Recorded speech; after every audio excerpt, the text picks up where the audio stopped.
So hi guys and welcome to the spotlight. Press the subscribe button and the notification bell also. So have you ever thought that humans here on earth are quite special? Because essentially we only seem to have all the brains. So are we special?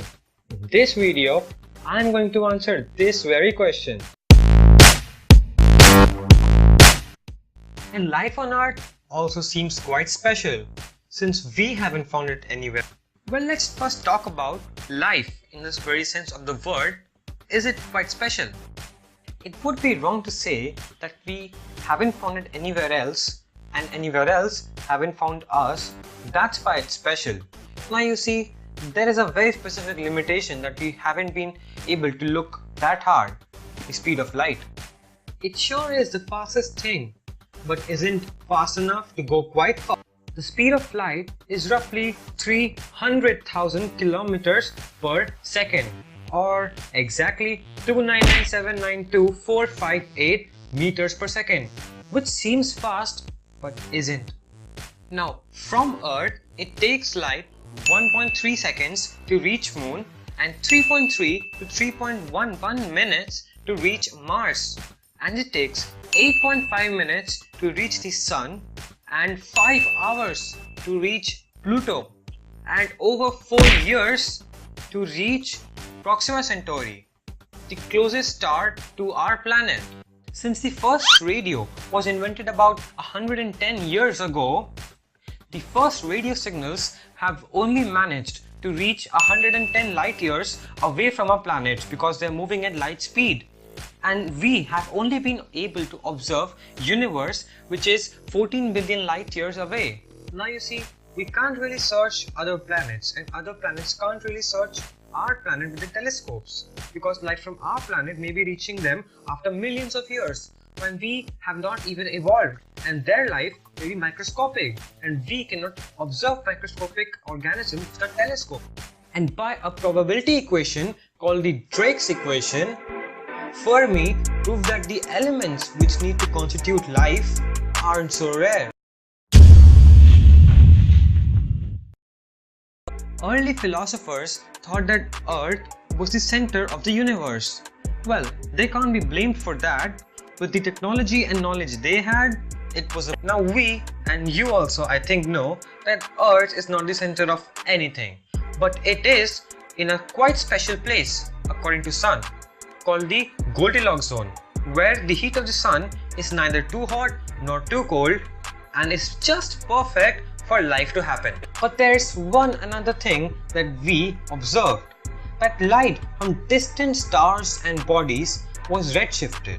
That means that their wavelengths had been increased, and later on with research we concluded that it was due to an effect called Doppler's effect. This Doppler effect is quite like the sound of a car which seems to become shrill as it comes towards you and seems to become hoarse or low-pitched when it goes away from you. This is applicable to all waves, and sound is also a wave and light can also behave as a wave. Therefore, Doppler's effect is quite applicable for light. Now this thing was observed in all the bodies around us, and therefore we concluded that we must be the center of the universe since the universe is expanding, therefore everything must be moving away from us.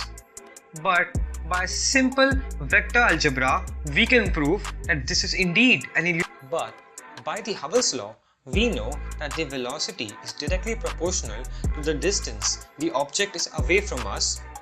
This is because of the observations made by him.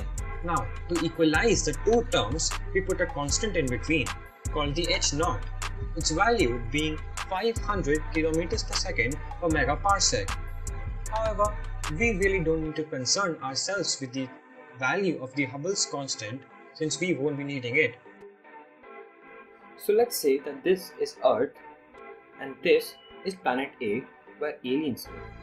Now this is planet B, which is technically barren land. So displacement from us to aliens is r1 vector and from us to planet B is r2 vector.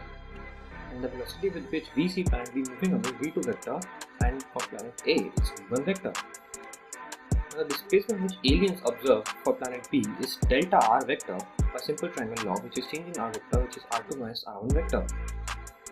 and the velocity with which aliens see planet B moving away is delta V vector, which is change in V vector again, and V2 minus V1 vector. Now, by Hubble's law, we know that R1 vector is h0 or Hubble's constant, which is technically not constant because it will change in a billion years, but we can take it constant as now, times V1 vector, and similarly R2 vector is equal to h0 times V2 vector.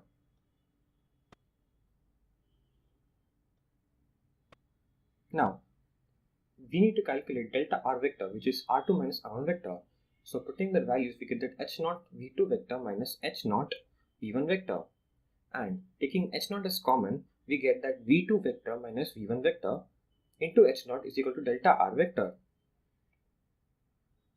Now, we already know that V2 minus V1 vector is delta V vector. And therefore, we can take delta R vector equals to h0 into delta V vector.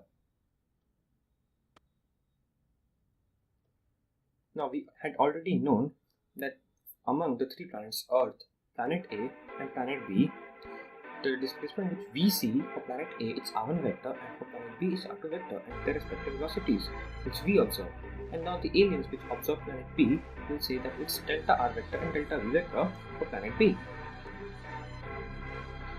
Now, for Earth, we had already calculated that R1 vector is equal to h0 into V1 vector and R2 vector is equal to h0 into V2 vector. And for aliens, we see that when they observe planet B or planet Earth, they see it moving away.